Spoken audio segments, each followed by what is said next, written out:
Now, precision of an instrument, I think we should know. So T is missing in the behind the picture. So instrument, like a ruler, okay, or a gun, for example. So it has certain power. So what could it do? So a ruler with a millimeter mark, normally rulers which we use has a millimeter mark. Or if you use more sophisticated rulers like vernier caliper and so on, you can get more accuracy. But so every ruler has certain accuracy. So normal rulers are accurate to millimeter, and so we should, when you make the measurements, we should give your answer within that accuracy. So 10.3 centimeter. I can't say 10.34 centimeter because that is not accurate. So I think it's important to record your number based on the precision of the instrument. So that is important. Second point is significant digits. This is where a lot of people make mistakes.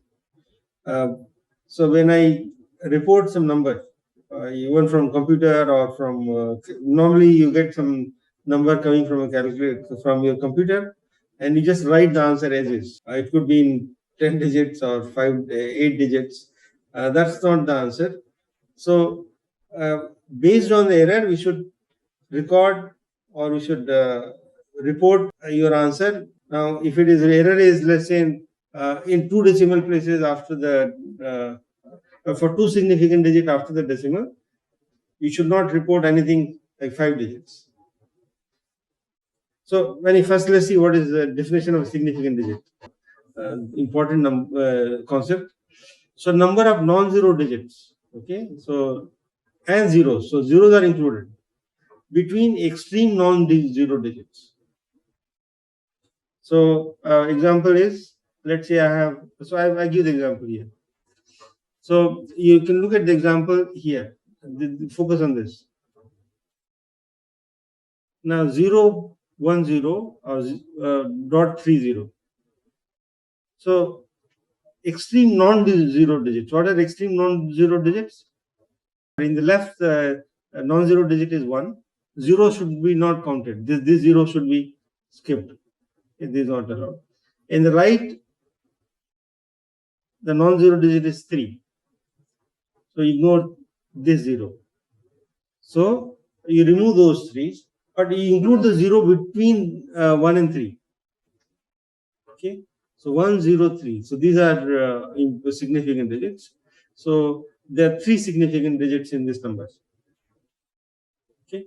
Of course, this one is same as that number, and here 10.300. So we can ignore these 2 zeros because they are zeros anyway.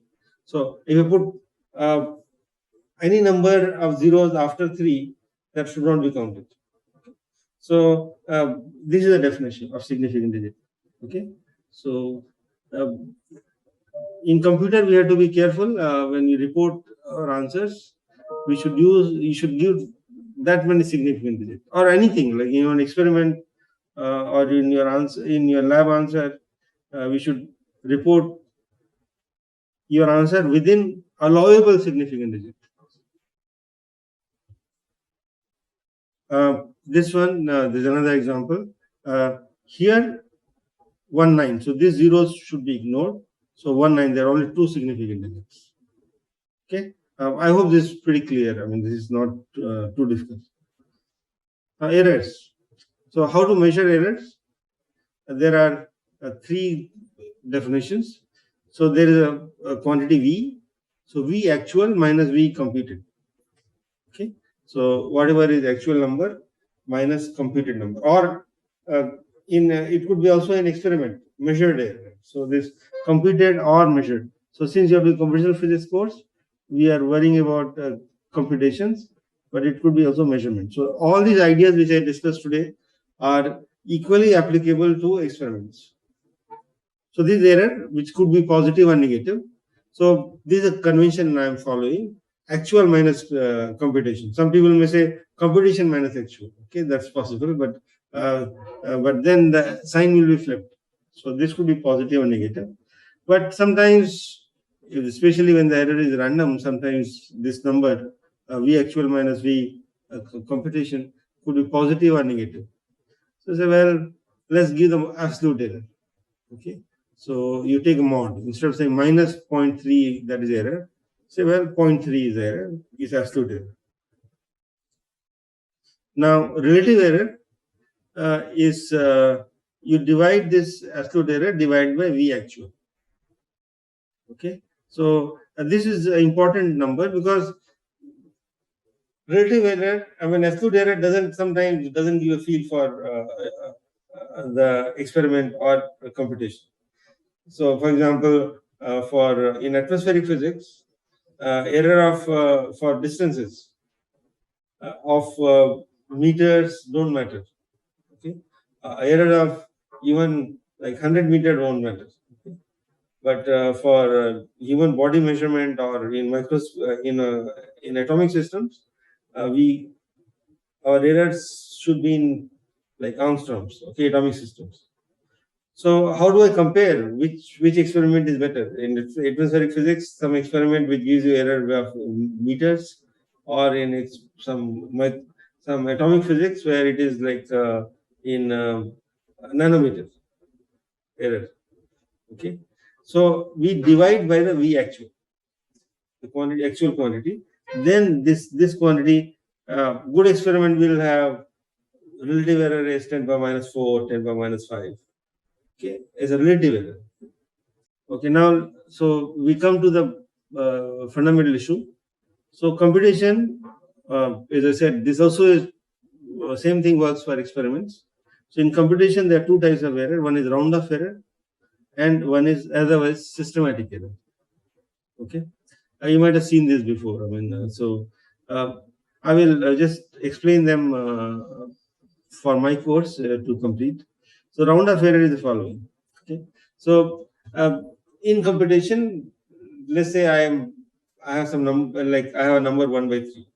Okay? In when I put the formula in computer, there are sometimes 1 by 3, 1 by 7, and things like that. So there's 1 by 3 sitting here, but I cannot represent this accurately inside a machine. There will always be truncation, and 1 by 3 is not stored in normal numerical computing. It is stored as a decimal number, 0.3333 like this, and this will be truncated to some digits. So there will be error, okay, and that's round-off error. So actual number 1 by 3 minus representation is the error. Now 0.8, this number is accurate in decimal, right? There's no problem, there's no truncation. However, in computer, it is not represented accurately inside the machine. Okay, I discussed this before. You can look at the notes. This number is represented. There is truncation because of decimal to binary conversion, and it is represented like this. So there is error. 0.8 is not accurate inside a machine. As a result, if I do this operation, 0.8 times 3 minus 2.4 it is not 0. You can do it yourself. It's something like 10 power minus 16 will come. Okay. You expect it to be 0, but it is not. However, if I let's say 0.5 into 3 minus 1.5, this will be 0 in Python. Why? Because 0.5 is accurately represented inside a machine. It's 0.1 in binary. Okay, so it's not that every time you'll get truncation error. For this time, there's no truncation error. No truncation error.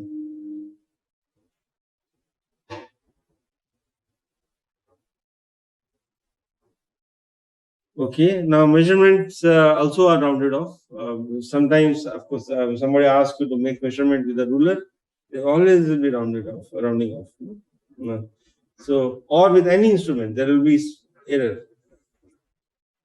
And the difference, so basically the difference between actual value minus what you measure or what you compute is the round-off error. Here, I was also saying actual number minus what is put in, what is the representation inside a computer is also a round-off error. Okay? A round-off errors are typically random. When you make measurements, sometimes you get positive or human errors also. Okay, while measurements, they are random. So this number, I'm not gonna. Well, I mean, this of course is a positive and negative sign, but these small numbers, and if I do long computation, sometimes this round of error is positive, sometimes negative. But I'm not getting 0.8 into 3 minus 2.4 all the time. I get some other round of error, right? So sometimes it will be more, sometimes less, and so it will come with both positive and negative signs. But it's of the order of 10 power minus 16 or 10 power minus 7. So it's a precision. So here what matters is the precision of the number. And for double precision, we can restore 15 significant digits. So error will be of 10 power minus 15, that sort. Okay. And instrument errors are similar behavior. Now let's look at systematic error. So zero error, like in weighing machine, I always get my error, my weight to be slightly higher than what my actual weight is. That may be because in weighing machine my zero is not set properly. Okay, so zero is maybe your pointer is not pointing to zero, but is pointing to, let's say, 100 or 100 grams. Okay, so that's where there is a systematic error. And while making measurement also, maybe I'm always looking from the one side of the ruler. So I'll be seeing not actual zero right at the top, but I'm seeing like this. So we can make error like that. So measurement, doing the measurement, human errors could be systematic. Okay, or I have a tripod and there is something stuck at the bottom of the tripod. So I had to, I mean, the height of the tripod, I didn't estimate accurately or put properly. Now this is connected to machine or uh, your instrument. But in numerical systems or in numerical algorithms, how do we get systematic error? So there's a nice example. So we have a function, which is this function, okay, this black curve. Now I really don't know the function, so I make an fit. Okay, so I make a fit, which is this dash straight line. Okay, now so you see that there is a systematic error, right? So we have the dashed line, but my function is this. So in this, like if my x value is in this regime here, my estimate is always higher. Okay, so here v actual minus v estimate is always what? Negative, right? In this region. In this region, the error is always negative. But in this region, and here, the error is v actually is more than v estimate. So estimate is less. Okay, so I will get positive numbers. Okay? So there is systematic error just because of my algorithm or how I fit it. So if I did a quadratic fit, it will be better. But there again, there will be a systematic error, because of the fit. Okay, so you'll find this. I mean, I'll show you some more examples. The way we construct algorithm to do a certain operation, this systematic error.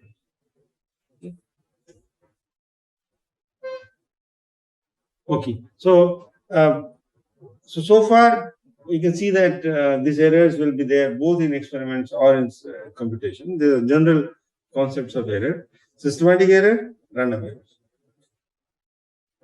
Now, in computing, there are some more types of error. Okay, for completeness, I just want to tell you this.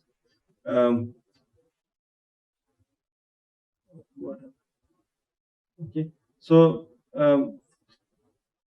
no, actually, no, I'm not yet there. So here, so connection with computing. Okay, I take back. So I'm going to relate now to systematic error and random error.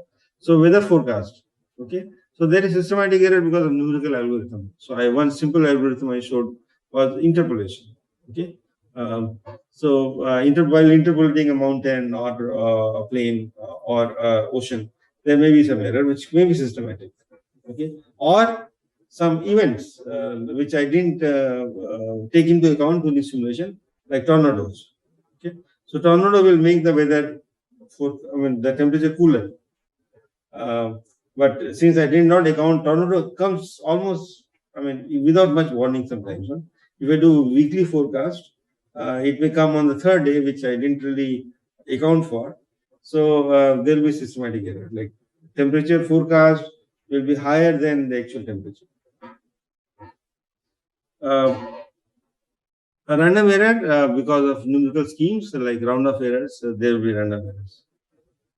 Okay. Now, error during programming. So we can have syntax error. Everybody knows, right? Syntax errors, like you missed a colon in if statement, or you indentation is not proper. So these are syntax errors.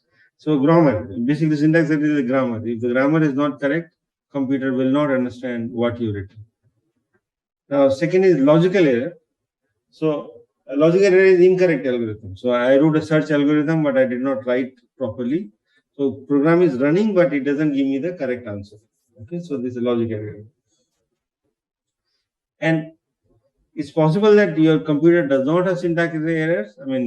Error free, and also there's no logical error, but still the answer is not correct.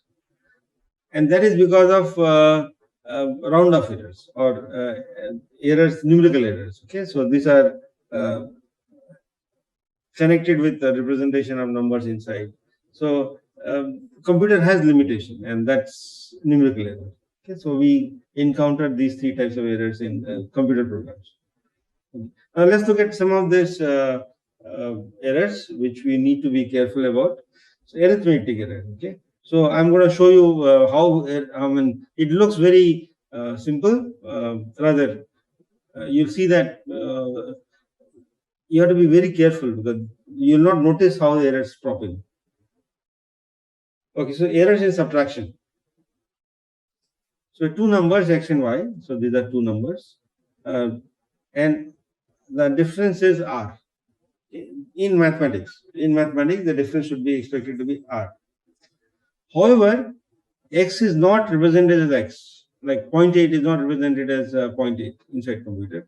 So there is error. So xc is a representation of x inside a computer. Okay. Similarly, yc is a representation of the number y inside the computer. So xc and yc, these are two numbers. The difference will be rc. The computer will report rc. The difference. Okay. There might be some error here as well, but okay. So right now, let's assume that there's not much error in subtraction. Okay. So just round off truncation has problems. Now let's see what kind of problems we face. Okay. So I will assign epsilon x as a relative error. Okay. So epsilon x is a relative error for x. So how do I see that? So epsilon x is xc minus x divided by x. Can you see this? So xc, and if I rewrite them, then I'll find that x will be, I rewrite like this. Xc is that. Okay. So you can see that xc equal to epsilon x times x plus x. Okay. And that's what is written here. Similarly, yc is written like that. Okay. So rc by r. So r is the actual thing. So this is a relative error in r.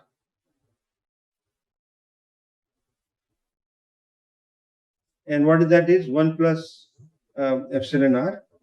Okay, I rewrite. So no, sorry, this is not relative error. Epsilon r is a relative error. I made a mistake. Epsilon r is a relative error. Okay. Now rc minus r, rc by r. Well, what is epsilon r?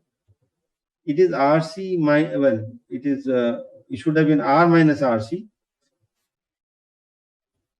R minus rc by r. No. So I'm taking mod. So this epsilon r is a modulus error. So this is a relative error. Okay. Modulus, absolute relative error. Is that clear? These are straightforward, no?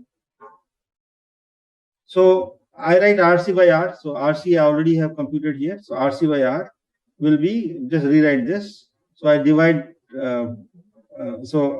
this by R, but X minus Y is R already. So X minus Y divided by R will be 1. And then epsilon X X by R, this coming from here and this coming from here, epsilon Y X by R. Okay. So this expression is a relate. So 1 will cancel. So epsilon R is, I believe I write it here.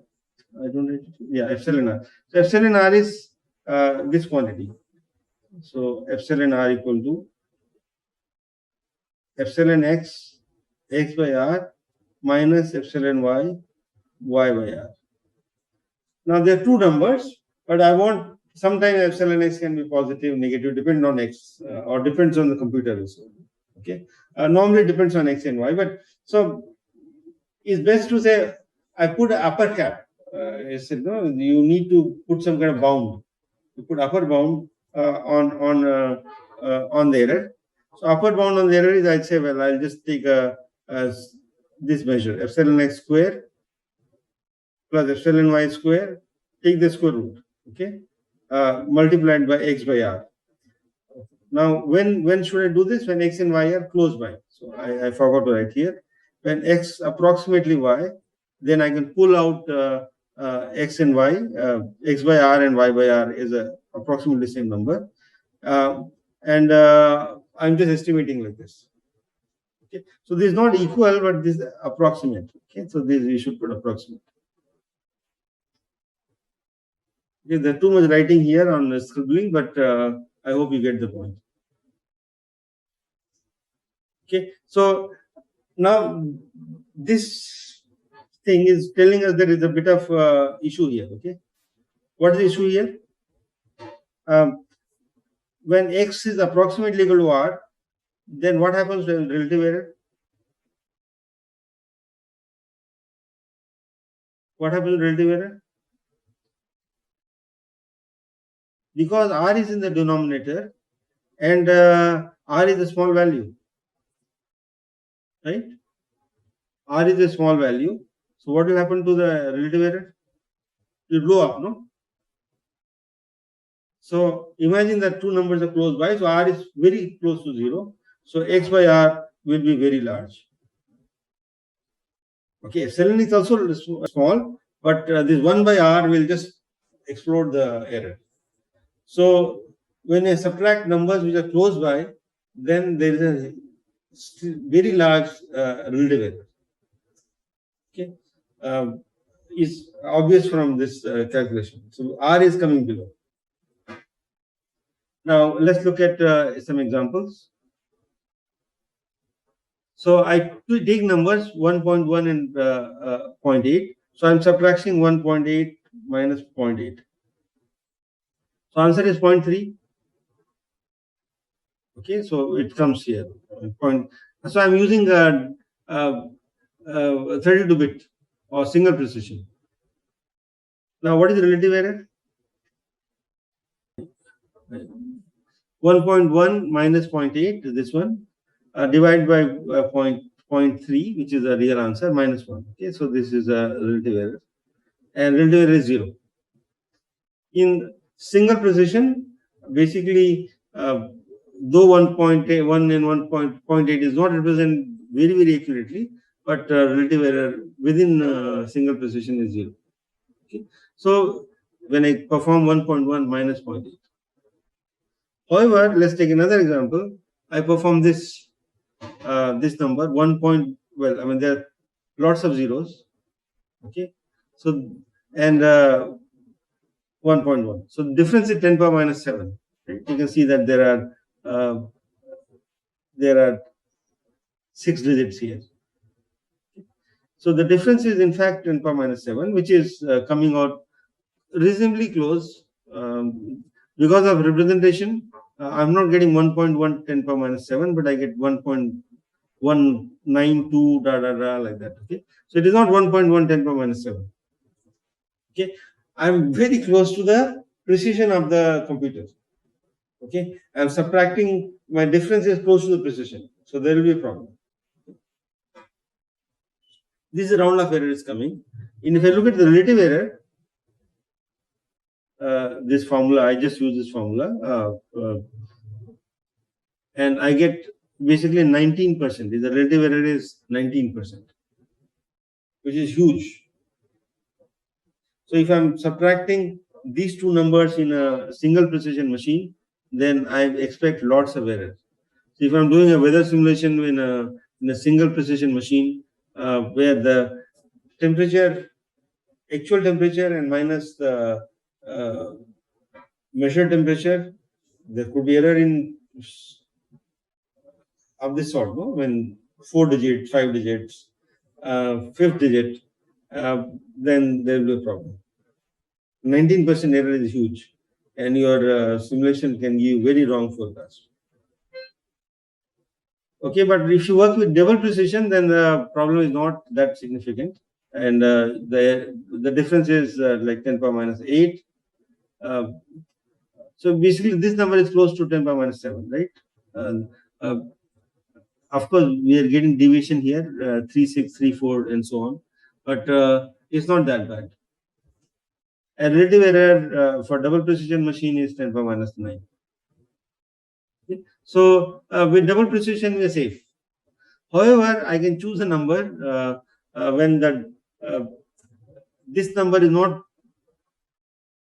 so well, not this far apart, but it could be 1.1, and you could put 13 zeros in one. 13 zeros, no? 13 of them. Then even double precision will be a problem. Okay, because I'm reaching close to the precision of the double precision, which is 15 digits. Okay, so here I have what, for 5 zeros? 5 zeros, then I'm fine with the single double precision, but not when I have 13 zeros. Well, you may not get that kind of scenario with 13 zeros. The numbers differ in the 13th or 14th significant digit. Okay, that's why double precision is safe for computation. Okay, now let's do another example. I want to compute the root of this equation, quadratic equation. I want to solve it. So these are the solutions, right? Well, I mean, this is there are two solutions, plus minus. Okay, so instead of so there's only one solution I'm writing here. So there is a reason why I'm doing it. I'm assuming a situation when C is small. C is small. If C is small, then what should I do? Okay. Now let's look at what happens when C is small. So here the C is small, and I take the case when A equal to 1, B equal to 1, and C is 10 power minus 15. Okay. Which is possible. I mean, I may get such scenarios because I work with Planck constant and atomic unit, atomic distances, or nuclear distances. No, nuclear distance 10 power minus 15 meters. So I just put them in the computer, and I use this formula.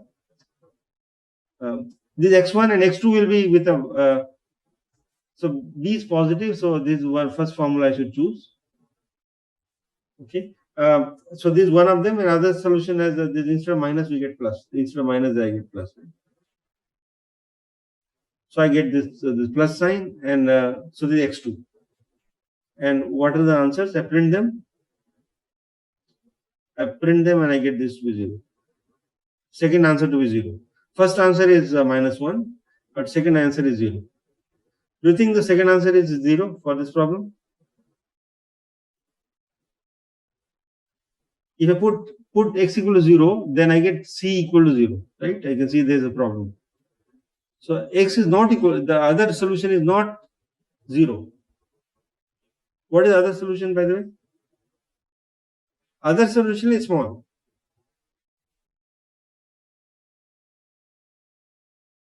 So that's a problem. I mean, with this 32-bit machine operation, but I cannot get other solution by 32-bit machine. It will just give you 0 because of round off. Yes, so you can see here x is small, so I can ignore x squared, and then I get x equal to minus c by b. Okay, That's approximate value. Okay, that's approximate value. You can estimate like this. A simple way to do is, I know the rule that x1 x2 equal to c by a. Okay, this is a formula that product of the two roots are c by a. Okay, and since x1, the first one is -1, first root, so I can find the second root by using this formula. Okay, so that's how we have to be ingenious. If the numbers are small, then we have to think carefully. Your answer may be incorrect. Now with double precision, again the problem is not so bad. So I computed them x1 x2 by the same formula and print them. The first number is close to -1. I mean all 99999, which is not exactly -1, but well, the answer is not exactly -1. Huh? So there is a contribution from C, and the second solution is 10 power -16, which is not bad. I mean, this number is close to what we expect, C by A by x1. Okay. C by is minus C by is -1. And sorry, C by is 10 power -15. Sorry, 10 -15 divided by 1. So this is basically close to 10 power -15. So double precision problem won't happen with this C, but if you put a very small C, much smaller than this, then problem will come. Okay, it won't happen for 10 -15, but if you do something like 10 -30 C, then there will be a problem. Okay, so in double precision, you are allowed C to be within a band to use this formula blindly. But if C becomes too small, then we are going into trouble. And okay, same thing. Okay, so there's another example. I need to rush a bit. So if I want to compute this for large x, and x is large, like 10 power 18. If I do a single precision machine, I'll get this number to be close to 0. So the best way to get is use this approximate, this equal to this. Okay, there will be a lot of errors, but if I do like this, and then I get answer right away. In fact, rather this you don't need a computer. Some of these things you can do it yourself. Estimation. This used to be the major topic of research, not research but teaching. This was part of teaching. How to approximate equations, how to approximate expressions, how to approximate integrals. But these days, I guess we don't teach so much. So, but if I get like this for large x, I should just estimate on that and I get this. You can ignore 1. No? So this is basically for large x, 1 by 2 square root x. Okay. Now, error in multiplication. Now, this is subtraction. No? So what about error in multiplication? So same idea. I just can push for multiplication. So RC by R. So RC will be XC multiplied by YC. So this is the multi product, no? So divided by XY. So I write this 1 plus epsilon R, and you can expand it exactly with the same formula which I wrote. XC is equal to X1 plus epsilon X. YC is Y1 plus epsilon Y. And so there's one term which I ignored here, epsilon X, epsilon Y. So this one I set it to 0 because epsilon X, epsilon Y product is small compared to this, right? It's higher order, epsilon squared order. So here relative error is epsilon X plus epsilon Y. Okay, this is relative error, which is not bad. This small, no? Epsilon X and epsilon Y both are small, so add them, no problem. In subtraction with numbers which are close by, so they get 1 by R. Okay, and R is small, so that's why error blows up. Now I want to do one more topic, error in series solution. Okay, so cosine x. Okay, so I can use a series expansion, and I want accuracy of 10 power -16. Then I need to use how many series terms I should need to keep. So I can keep 8 terms. If I keep 8 terms, then I get accuracy of 10 power -16. If I do exponential, then to get the same accuracy, I need more terms. In fact, I need something like 17 terms for same accuracy. So there are reasons for it. Exponential does not converge as fast as cosine x or sine x. We can also see this from plot. So I had just written a small Python code. So this is for sine, a cosine, and this for exponential. Exponential does not converge as fast. So this number of terms I am keeping. Okay. So I need around 16, 17 terms to get accuracy of 10 power 1, 16 for exponential. Okay. And this because of the series properties. Okay. Now there are some clever ways to get there.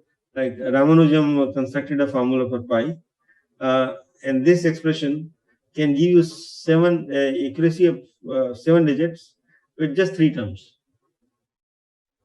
Okay, so computers use this kind of series.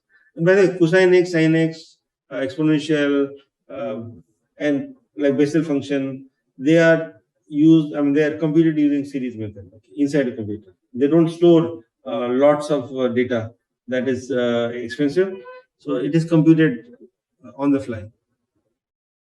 Now, propagation of error. In series, well, when I have some algorithm, like you can think of solving Newton's laws, x double dot equal to acceleration, no, mass times acceleration. So mass here is some force. Now I'm going to teach you how to integrate this equation. So we solve this equation for small time, and I move ahead and find x. My objective is to find x as function of t. But while doing it, there will be error in each step. Okay, so if I do n steps of this integration of this differential equation, how much error do I accumulate? Okay.